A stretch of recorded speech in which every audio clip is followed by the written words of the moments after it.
गुरु गोविंद सिंह सिखों के 10वें गुरु, योद्धा, कवि, 9 वर्ष की आयु में सिखों को मार्गदर्शन देकर अंतिम सिख गुरु बने रहे। सिख धर्म के पवित्र गुरु ग्रंथ साहब को पूरा किया और खालसा वाणी, वाहे गुरु जी दा खालसा, वाहे गुरु जी दी फतेह के नाम से मानवता को एक नया संदेश दिया। खालसा पंथ की रक्षा के लिए मुगलों और उनके सहयोगियों से लगभग 14 बार जिन्होंने लड़ाई लड़ी, भक्ति और शक्ति के विहंगम संगम थे गुरु गोविंद सिंह जी। त्याग और तपस्या, एक कवि के रूप में, एक योद्धा के रूप में, जिन्होंने मानवता को बहुत बड़ा संदेश दिया, सिख पंथ को बहुत बड़ा संदेश दिया। हमारे प्रधानमंत्री जी के नेतृत्व में ये इस भारत सरकार का सौभाग्य है। पिछले 4.5 सालों में गुरु नानक देव जी का 550 साला, गुरु गोविंद सिंह जी का 350 साला और नामधारी गुरु राम सिंह जी का 200 साला मनाने का सौभाग्य माननीय प्रधानमंत्री जी के नेतृत्व में इस सरकार को मिला। जलियांवाला बाग का 100 साल भी हम इस वर्ष मनाने जा रहे हैं।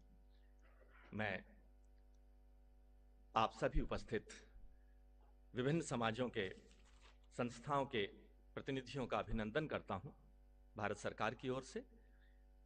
और इस परंपरा के तहत एक नेशनल इंप्लीमेंटेशन कमेटी बनी जिसके अध्यक्ष स्वयं माननीय प्रधानमंत्री जी हैं। मुझे उस संस्था का सचिव रहने का मौका मिला। देश के उन महापुरुषों को, देश के उन वीरों को, देश के उन संतों को जिन्होंने भारत को, मानवता को नया संदेश दिया, उनके जन्मतिथियां, पुण्यतिथियां मनाने का एक सिलसिला शुरू हुआ। सरदार पटेल से लेकर, महात्मा गांधी से लेकर, गुरु गोविंद सिंह जी से लेकर, गुरु नानक देव जी से लेकर, यह सिलसिला अब सतत जारी है।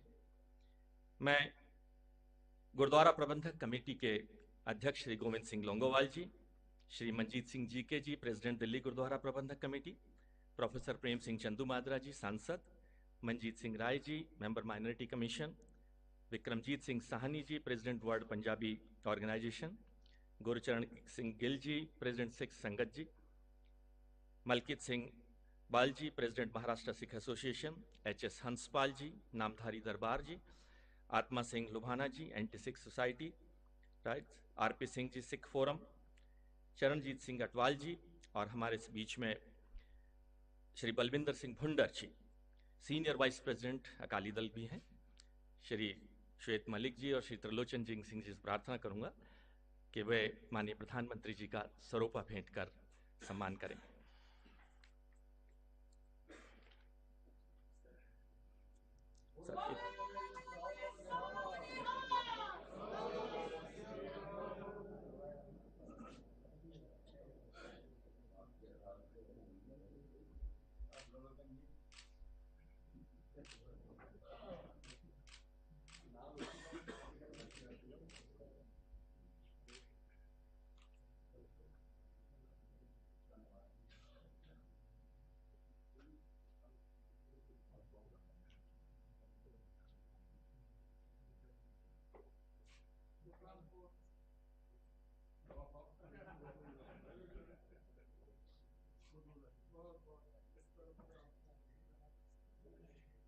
इस अवसर पर हमारे बीच में भारत के पूर्व प्रधानमंत्री आदरणीय मनमोहन सिंह जी का भी मैं अभिनंदन करता हूं, पूर्व चीफ जस्टिस केहर साहब का भी मैं अभिनंदन करता हूं, मंत्रिमंडल में मेरे सहयोगी आदरणीय हरदीप पुरी सिंह जी, डॉक्टर हर्षवर्धन जी और सभी उपस्थित जनों का मैं अभिनंदन करता हूं।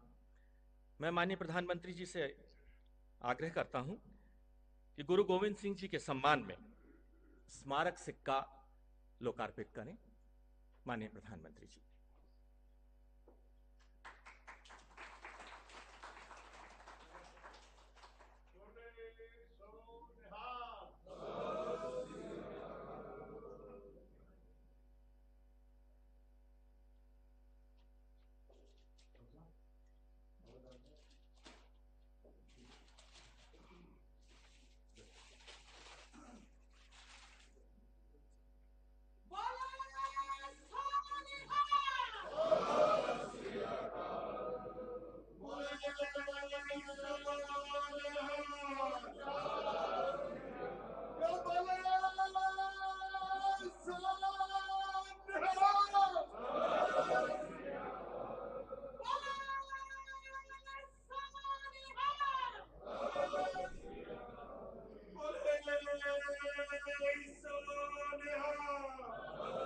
मैं माननीय प्रधानमंत्री जी से आग्रह करता हूं कि इस अवसर पर हमारा मार्गदर्शन करें।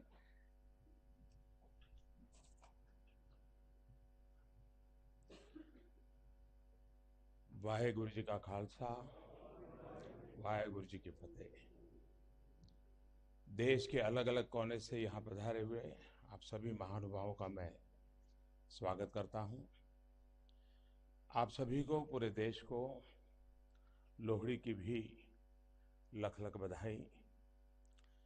विशेष तौर पर हमारे देश के अन्नदाता साथियों के लिए फसलों की कटाई का यह मौसम अनंत खुशियों को लेकर के आए, ये मंगल कामना करता हूँ। साथियों, आज गुरु गोविंद सिंह महाराज का प्रकाश पर्व देश मना रहा है। खालसा पंथ के सृजनहार, मानवता के पालनहार, भारतीय मूल्यों के लिए समर्पित गुरु गोविंद सिंह जी को मैं श्रद्धापूर्वक नमन करता हूं। गुरु गोविंद सिंह जी के प्रकाशोत्सव पर्व पर आप सभी साथियों के साथ साथ देश और दुनिया भर में सिख पंथ से जुड़े और भारतीय संस्कृति के लिए समर्पित सभी जनों को मैं बहुत बहुत बधाई देता हूं।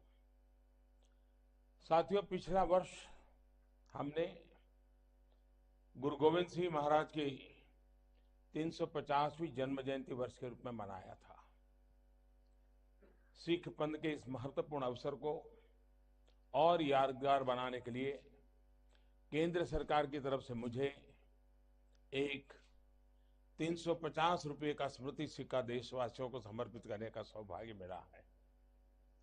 वैसे तो गुरु गोविंद सिंह जी का सिक्का हम लोगों के दिलों पर सैकड़ों सालों से चल रहा है और आगे भी कई सालों, 100 सालों तक चलने वाला है। और इसलिए जिसका कृतित्व एक मूल्य बनकर हमारे जीवन को चलाता रहा है, हम लोगों को प्रेरणा देता रहा है, उसको सदैव याद रखने का हम एक छोटा सा प्रयास कर रहे हैं।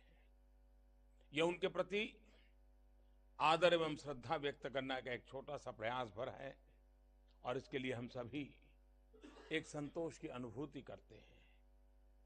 साथियों, श्री गुरु गोविंद सिंह जी के व्यक्तित्व में अनेक विधाओं का संगम था। वो गुरु तो थे ही, भक्त भी श्रेष्ठ थे। वो जितने अच्छे योद्धा थे उतने ही बेहतरीन कवि और साहित्यकार भी थे। अन्याय के विरुद्ध उनका जितना कड़ा रुख था उतना ही शांति के लिए भी आग्रह था। मानवता की रक्षा के लिए, राष्ट्र की रक्षा के लिए, धर्म की रक्षा के लिए उनके सर्वोच्च बलिदान से देश और दुनिया परिचित है। इन पुत्रन के कारण वार दिए सुत चार, चार मुए तो क्या हुआ, जीवित कई हजार। हजारों संतानों की रक्षा के लिए अपनी संतान को, अपने वंश का ही बलिदान जिसने दे दिया, राष्ट्र की रक्षा के लिए, धर्म की रक्षा के लिए, त्याग और बलिदान का इससे बड़ा उदाहरण क्या हो सकता है। साथियों, वीरता के साथ उनकी जो धीरता थी, धैर्य था, वो अद्भुत था। वे संघर्ष करते थे लेकिन त्याग की पराकाष्ठा अभूतपूर्व थी। वे समाज में बुराइयों के खिलाफ लड़ते थे। ऊंच नीच का भाव, जातिवाद का जहर, उसके खिलाफ भी गुरु गोविंद सिंह जी ने संघर्ष किया। यही सारे मूल्य नए भारत के निर्माण के मूल में है। साथियों, गुरु साहब ने ज्ञान को केंद्र में रखते हुए गुरु ग्रंथ साहिब के हर शब्द को जीवन मंत्र माना। उन्होंने कहा था कि अब गुरु ग्रंथ साहब ही, उसका हर शब्द, उसका हर पन्ना आने वाले युगों तक हमें प्रेरणा देता रहेगा। आगे जब पंच प्यारे और खालसा पंथ की रचना हुई, उसमें भी पूरे भारत को जोड़ने का उनका प्रयास था। खालसा पंथ का विकास गुरु साहब के लंबे समय के गहन चिंतन, मनन और अध्ययन का परिणाम था। वे वेद, पुराण एवं अन्य प्राचीन ग्रंथों के ज्ञाता थे। गुरु साहब को गुरु नानक देव से लेकर गुरु तेग बहादुर तक सिख पंथ की परंपरा, मुगल शासन के दौरान सिख पंथ से जुड़ी घटनाओं की व्यापक जानकारी उनको थी। देश समाज में घट रही हर घटना पर उन्होंने अपने विचार रखे। साथियों, आप में से अनेक लोगों ने श्री दसम ग्रंथ साहब को पढ़ा होगा। भाषा और साहित्य पर जो पकड़ उनकी रही वो अद्भुत है। जीवन के हर रस का व्याख्यान इस प्रकार से किया गया है कि सामान्य से सामान्य व्यक्ति को छू जाता है। अलंकार हो, पद शैली हो, छंद हो, प्रवाह हो, मंत्र मुग्ध करने वाला है। भारतीय भाषाओं को लेकर उनकी जानकारी और उनका मोह अतुलनीय था। साथियों, गुरु गोविंद सिंह जी का काव्य भारतीय संस्कृति के ताने बाने, हमारे जीवन दर्शन की सरल अभिव्यक्ति है। जैसा उनका व्यक्तित्व बहुआयामी था, वैसा ही उनका काव्य भी अनेक और विविध विषयों को समाहित किए हुए है। साहित्य के कई जानकार तो उनको साहित्यकारों के प्रेरक और पोषक भी मानते हैं। साथियों, किसी भी देश की संस्कृति उसकी महिमा को उज्जवल करती है, निखारती है। ऐसे में संस्कृति को समृद्ध करना और उसका प्रचार प्रसार करना हमेशा से दुनिया की शक्तिशाली सभ्यताओं की प्राथमिकताओं में रहा है। यही कोशिश बीते 4.5 वर्षों से हमारी सरकार कर रही है। भारत के पास जो सांस्कृतिक और ज्ञान की विरासत है, उसको दुनिया के चप्पे चप्पे तक पहुंचाने का व्यापक प्रयास किया जा रहा है। योग से लेकर आयुर्वेद तक अपनी प्रतिष्ठा को पुनः प्रस्थापित करने में देश सफल हुआ है। ये काम निरंतर जारी है। साथियों, वैश्विक आरोग्य, समृद्धि और शांति को लेकर हमारे ऋषियों, मनुष्यों और गुरुओं ने जो संदेश दिया, उस संदेश से दुनिया लाभान्वित हो, इसका प्रयास किया जा रहा है। गुरु गोविंद सिंह जी का 350वां प्रकाश पर्व तो हमने मनाया ही। अब गुरु नानक देव जी की 550वीं जन्म जयंती के समारोह की तैयारियां भी चल रही हैं। यह हमारी सरकार का सौभाग्य है कि हमें इन दिनों पावन अवसरों पर जुड़ने का सौभाग्य विशेष रूप से मिला। सरकार ने फैसला किया है कि प्रकाशोत्सव देश के सभी राज्यों और केंद्र शासित प्रदेशों में तो मनाया जाएगा, पूरे विश्व भर में हमारी एम्बेसी में भी इस समारोह का आयोजन होगा।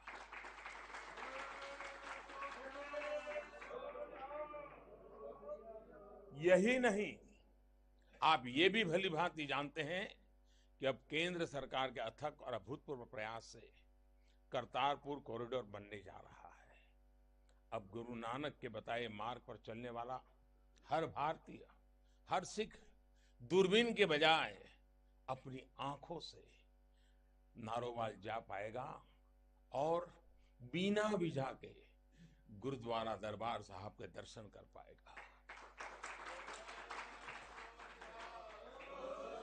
अगस्त 1947 में जो चूक हुई थी, ये उसका प्रायश्चित है। हमारे गुरु का सबसे महत्वपूर्ण स्थल सिर्फ कुछ ही किलोमीटर से दूर था, लेकिन उसे भी अपने साथ नहीं लिया गया। ये कॉरिडोर उस नुकसान को कम करने का एक प्रामाणिक प्रयास है।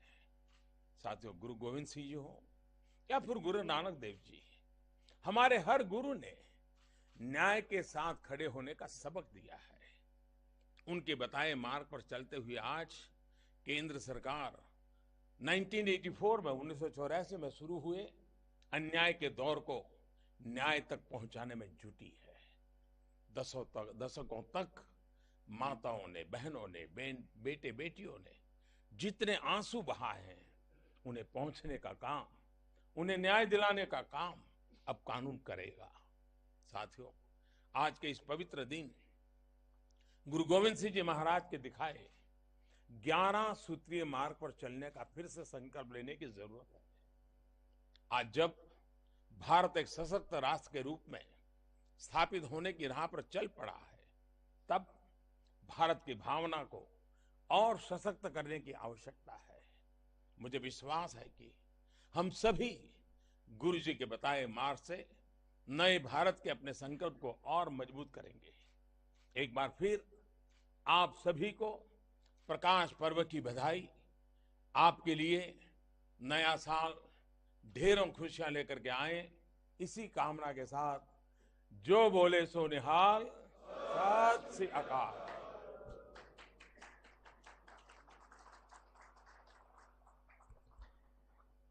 धन्यवाद प्रधानमंत्री जी। आपके नेतृत्व में ये कृतज्ञ राष्ट्र अपने इन संतों महापुरुषों के जीवन संदेश को विश्व के कोने कोने में पहुंचाकर नई पीढ़ी को नया संदेश मिले, अग्रसर है। इस सिलसिला आगे जारी रहेगा। गुरु गोविंद सिंह जी का जीवन संदेश कि जियो तो शान से मरो, शान से जियो, और मरो तो भी सम्मान से और शान से मरो। गुरु गोविंद सिंह जी का ये संदेश और अपने महापुरुषों का ये सम्मान का सिलसिला आपके नेतृत्व में जारी रहेगा। आपके नेतृत्व में भारत, भारतीयता और भारत के लोगों का सम्मान आज शिखर पर है। पूरा विश्व अपेक्षा कर रहा है कि ये भारत विश्व गुरु बनकर विश्व का मार्गदर्शन करेगा। धन्यवाद। आप सभी उपस्थित जनों का धन्यवाद। पीछे लॉन में चाय के लिए सभी आमंत्रित हैं।